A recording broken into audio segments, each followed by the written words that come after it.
Hello, আসসালামু আলাইকুম। আমার নাম MD Sakib Hossain. I am from Tangail.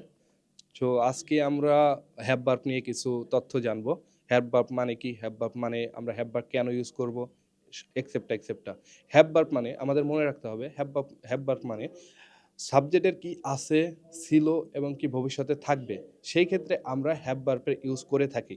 যেমন আই হ্যাভ এ কার, আমার একটি গাড়ি আছে। I don't have a car, আমার একটি গাড়ি নেই। Do I have a car, আমার কি একটি গাড়ি থাকবে? Don't I have a car, আমার কি একটি গাড়ি থাকবে না। Why do I have a car, আমার কেন একটি গাড়ি থাকবে? Why don't I have a car, আমার কেন একটি গাড়ি থাকবে না।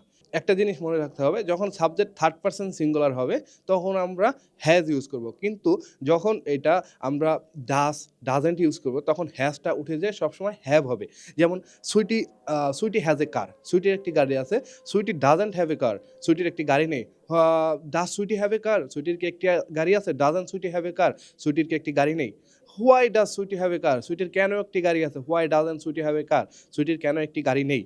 এখন আমরা শিখব পাস্টের ক্ষেত্রে। পাস্টের ক্ষেত্রে আমরা সবসময় হ্যাড ইউজ করব।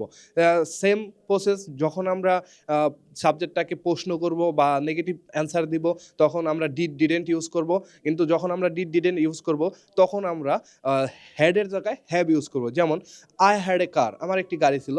I didn't have a car, আমার একটি গাড়ি ছিল না।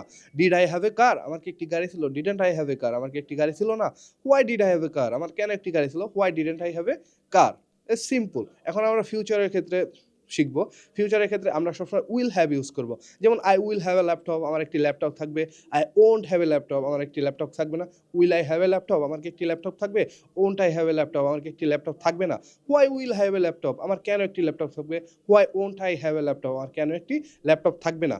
তো আমরা যখন হ্যাভ ভার্ব ইউজ করব তখন আমাদের সবসময় মনে রাখতে হবে হ্যাভ ভার্ব মানে কোনো কিছু আছে, ছিল, থাকবে। সাবজেক্টের কোনো কিছু থাকবে, ছিল এবং কি আছে, এই ক্ষেত্রে আমরা হ্যাভ ভার্ব ইউজ করব। ইনশাল্লাহ আপনাদের একটু হলেও আমি বোঝাতে পারছি। ইনশাল্লাহ দেখা হবে আগামী কোনো পর্বে।